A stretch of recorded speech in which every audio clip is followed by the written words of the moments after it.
میرا نام ہے عالیہ اور آپ دیکھ رہے ہیں پروگرام بریکنگ بیریئرز۔ کئی مرتبہ ایسا ہوتا ہے کہ ہم آپ تک خبر پہنچانا چاہتے ہیں لیکن نہیں پہنچا پاتے،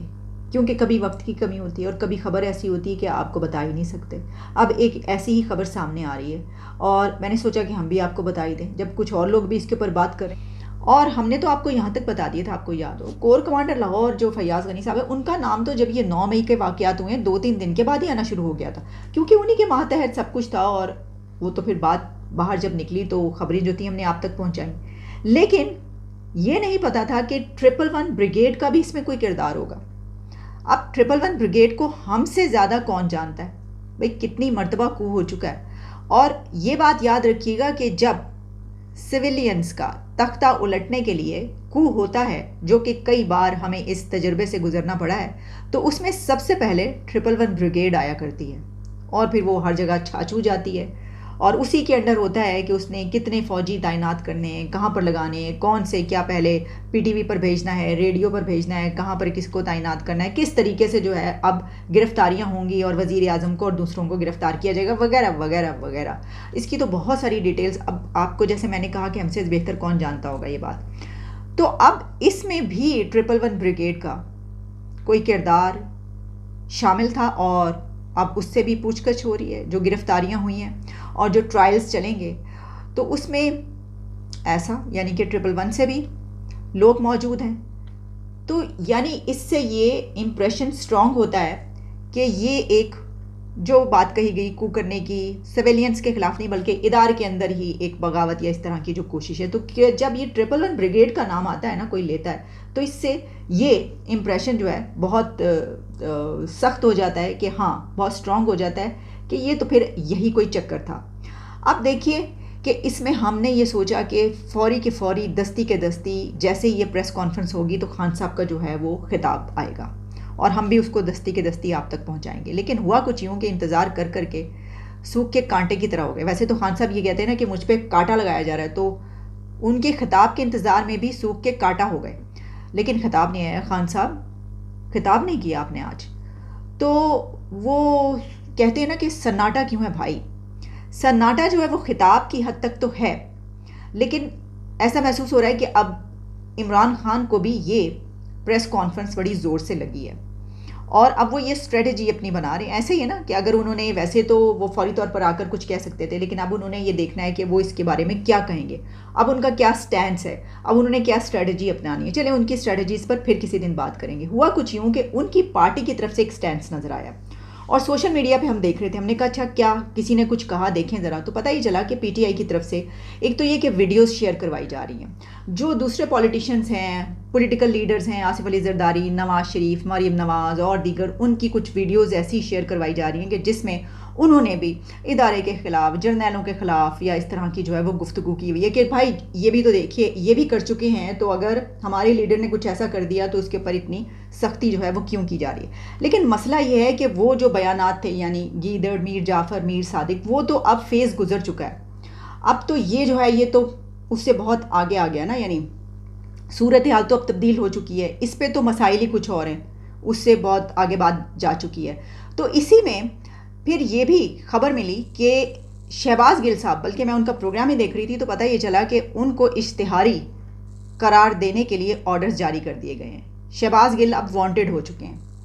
اور آرڈرز یہ کیے گئے ہیں کہ ان کے اشتہاری ہیں، ان کا آئی ڈی کارڈ بلاک کر دیا جائے، ان کی پراپرٹی جو ہے اس کی بھی رپورٹ پیش کی جائے۔ اب وہ ہیں ملک سے باہر، تو اس میں دیکھ رہی تھی کہ وہ تو ملک سے باہر ہیں، تو ان کو اشتہاری کیوں قرار دیا جا رہا ہے؟ وہ تو رہے ہیں جیل میں بھی، اور ان کے جو ویڈیوز اور سب وائرل ہو چکا ہے، بڑی مارے شاریں کھا چکے ہیں وہ۔ تو اس میں پھر یہ سامنے آیا کہ وہ ان کے وارنٹ جاری ہو چکے تھے، نکلے ہوئے تھے جس وقت وہ باہر گئے ہیں، تو ان کو، یعنی کسی کے وارنٹ نکلے ہوئے ہوں گے تو وہ اتنی آسانی سے باہر چلا جاتا ہے۔ یہ بالکل ایسی ہے کہ جس طرح یہ بات کی جا رہی ہے پریس کانفرنس میں کہ یہ جو بات ہے کہ جناب 3 مہینے کہا گیا کہ اس کو پلاننگ ہوئی ہے، تو بھئی سوچنے کی بات ہے کہ یہ جو 3 مہینے پلاننگ ہوئی تو یہ پتہ ہی نہیں چلا، یعنی ہم کہاں پر بیٹھے ہوئے ہیں؟ کیا جو لوگ اس چیز کا پتہ چلاتے ہیں کہ کوئی سازش بنی جا رہی ہے، وہ خواب خرگوش کے مزے لے رہے تھے، یا وہ کن ہواؤں میں تھے، یا وہ کیا پی کے سو رہے تھے، کیا ہو گیا تھا ان کو؟ کیونکہ ابھی تک 3 مہینے کی بات تو نہیں ہوئی تھی نا۔ ہاں مطلب ویسے تو 3 سال سے بھی ہو سکتی ہے کوئی سازش، لیکن بات یہ ہے کہ جب یہ بات کی جائے کہ جناب 3 مہینے سے سازش بنی جا رہی تھی، تو اس کے اندر ان اداروں کے اوپر یہ ذمہ داری آتی ہے، ان سے پوچھا جائے، آئی بی اور دوسری جو ایجنسیز جو کہ یہ پتہ بتاتی ہیں کہ یہ ہو رہا، بھائی ویڈیوز اور آڈیوز تو ہر دوسرے دن نکلی ہوتی ہیں کہ یہ دیکھیں یہ سازش ہوئی، یہ ہو گیا، وہ ہو گیا. تو یہ تو ان اداروں سے پوچھنا چاہیے جس میں کہ ایجنسیز ہیں، کچھ حکومت کے انڈر ہوتی ہیں، کچھ دوسری جو بھی پتہ ہی آپ کو سب. تو آئی بی سے پوچھا جائے اور ان سے پوچھا جائے کہ یہ سازش ہو رہی تھی تو آپ نے اس کا پتہ کیوں نہیں چلایا. اور 3 مہینے کے بعد جب 111 بریگیڈ بھی مطلب بس پہنچے ہی نہیں، وہ صرف یہی ہوا نا، باقی تو بوریا بستر جو ہے وہ لپٹ چکا تھا. تو یہ بھی سوالات کچھ اٹھتے ہیں، وہاں پہ بھی بڑے اہم سوال کیے گئے، جیسے کہ یہ بھی سوال کیا گیا کہ جناب اب مسئلہ یہ ہے کہ نام جو ہے وہ نہیں بتایا جا رہا، نام بھی جو ہے وہ پلانرز کا اور یہ سب کا جو ہے سامنے آنا چاہیے. ویسے تو بہت نام چلتے رہتے ہیں، جرنلسٹ ہم لوگ تو بہت سارے نام لیتے رہتے ہیں، لیکن بات یہ ہے کہ اس کے اندر جو ہے تو اس کی بھی بہرحال کچھ لاجکس اور وجوہات ہیں. لیکن یہ ایک بڑی خطرناک سچویشن ہے کہ یہ بھی بات کی جا رہی ہے کہ یہ پریس کانفرنس تو عید کے بعد ہونی تھی، تو عید سے پہلے ہو گئی ہے. تو اس سے پھر کیا یہ سوچا جائے کہ ایک گرفتاری بھی عید کے بعد ہونی تھی یا عید پر، تو کیا وہ گرفتاری بھی اب عید سے پہلے ہو جائے گی؟ تو پلان چینج ہو گیا، اسٹریٹجی چینج ہو گئی ہے کہ فوری طور پر پہلے کیا جائے گا. تو جو حالات ہیں وہ سنگین سے سنگین تر ہوتے ہوئے نظر آ رہے ہیں. اب جیسے کہ میں نے یہ بات کی، بھائی دیکھیے جیسے شہباز گل باہر چلے گئے، ان کے وارنٹ نکلے ہوئے تھے، تو ان کو تو 1-2 دن میں جانے کی بات ہوگی، تو 3 مہینے کی سازش نہیں پکڑی جا سکی، تو یہ کسی کو باہر جانے سے کیسے روکا جا سکتا ہے؟ اور پھر یہ بھی جو سوال کیا گیا، بڑا اہم سوال، کہ جناب یہ جو لوگ ہیں وہ سبھی اس میں پھر شامل ہیں، لیکن پھر کچھ لوگ ایسے ہیں کہ جو پرچہ پڑھ کے جا رہے ہیں. تو وہ ایسا کیوں ہے؟ کیونکہ سبھی کے ساتھ دیکھیے پھر ایک جیسا سلوک ہونا چاہیے نا، لیکن دیکھیں ایسا کبھی بھی نہیں ہوتا،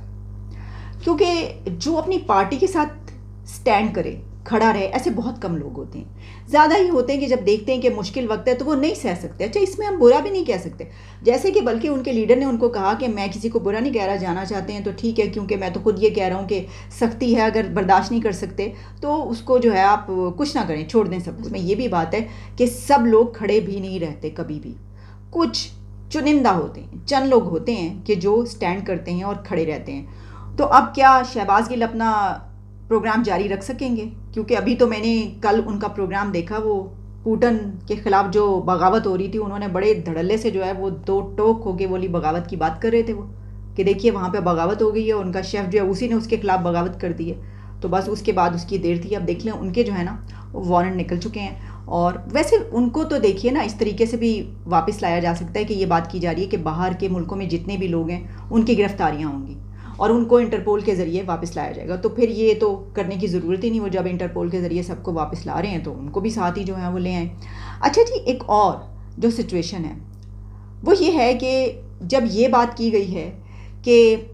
جو ٹرائلز ہیں، یعنی اس پریس کانفرنس میں یہ حتمی بات نظر آئی ہے کہ ملٹری ٹرائلز جو ہیں وہ لوگوں کے ہوں گے، تو اسی کے ساتھ ایک کیس بھی چل رہا ہے. وہ تو بینچ ہی ٹوٹ جاتا ہے سر، تیسری مرتبہ بینچ پھر ٹوٹ گیا جائے، کڑی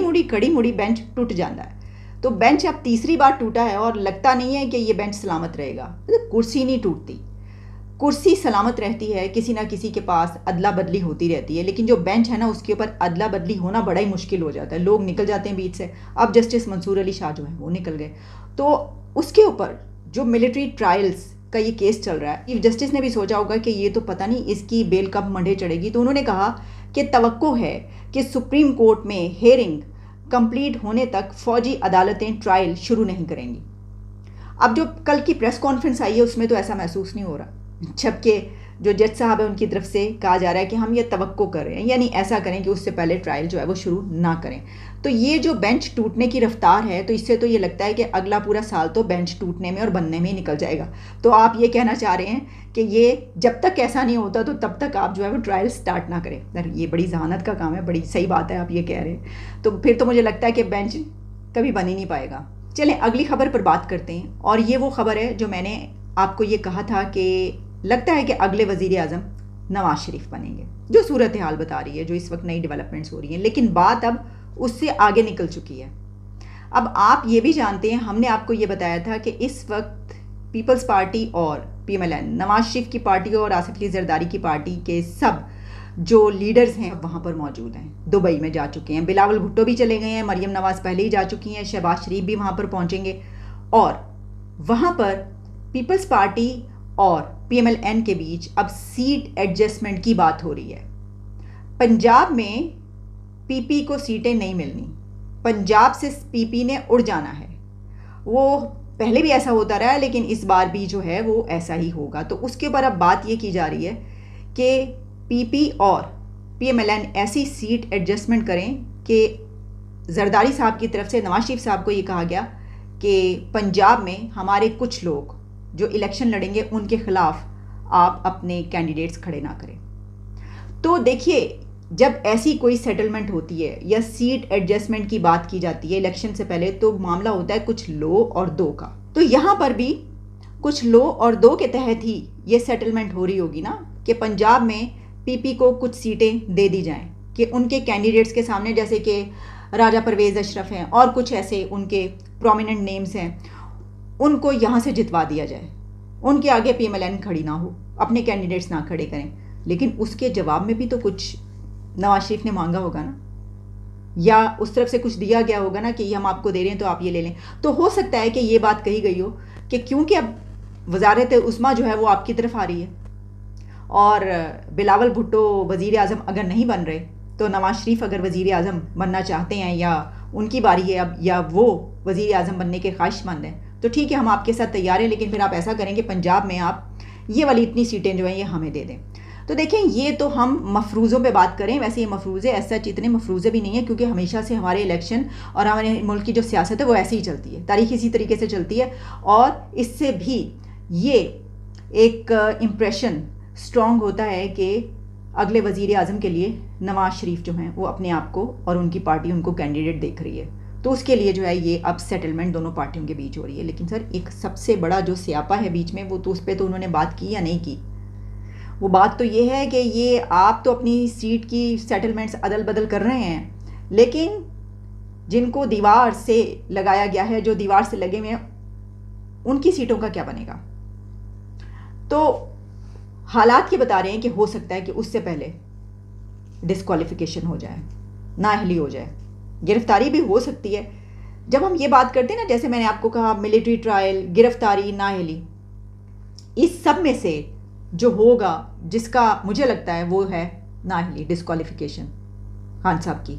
جو گرفتاری ہے اس کے بعد اس کا نمبر آتا ہے، اور اس کے بعد جو ہے وہ کورٹ مارشل اور اس سب کا نمبر آتا ہے۔ لیکن نااہلی کا تو مائنس عمران تو ہے، لیکن ان کی پارٹی اگر چلتی ہے تو وہ کیسے چلے گی ان کے بغیر؟ اب ہم اس پر اگلے پروگرام میں بات کریں گے۔ کس پہ بات کریں گے؟ ہم یہ بات کریں گے کہ ان کے پاس کیا آپشنز ہیں اب۔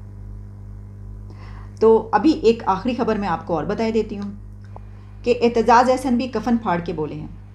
بینچ ٹوٹنے پر اعتزاز نے سپریم کورٹ کو کیا مشورہ دیا؟ خبر جب یہ چھپی تو ہم نے کہا ذرا پڑھیں کہ انہوں نے کیا مشورہ دیا ہے، کہ عدالت الیکشن کا فیصلہ ماننے کے بجائے عدالت پر بہتان بازی کرنے والوں کو ڈسکوالیفائی کر دے، 5 کروڑ روپے جرمانے عائد کیے جائیں، اور فیصلے کے خلاف بیان بازی کرنے والوں ہر شخص کو توہین عدالت کی سزا دی جائے۔ اب بات یہ ہے کہ آپ بھی وہی بات کر رہے ہیں کہ توہین عدالت کی سزا دی جائے، تو آپ تو وہاں پہ یہ گئے ہوئے ہیں کہ بھئی یہ جو اس طریقے سے ملٹری کورٹ میں ہو رہا ہے، تو آپ کو پتہ ہے کہ اس میں جو کیسز چل رہے ہیں اس میں توہین عدالت کے بھی بہت سارے کیسز ہیں۔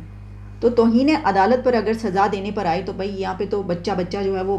خیر ابھی کون سی جیلیں خالی ہیں، جو اب تو جگہ بھی نہیں بچی، کہاں پر جائیں گے بھائی؟ لیکن وہ آپ کو پتہ ہے دھڑلے سے بولتے ہیں، آج کل جو سچویشن ہے وہی تو یہ والا کیس لے کر گئے ہوئے لڑ رہے ہیں۔ تو جناب یہ ہے صورتحال، کچھ خبریں جو ہم نے آپ کے سامنے رکھ دیں۔ تو بس آخر میں تو یہی کہیں گے سر، بال بچیں ہم 111 بریگیڈ سے، بال بچت ہوئی ہے۔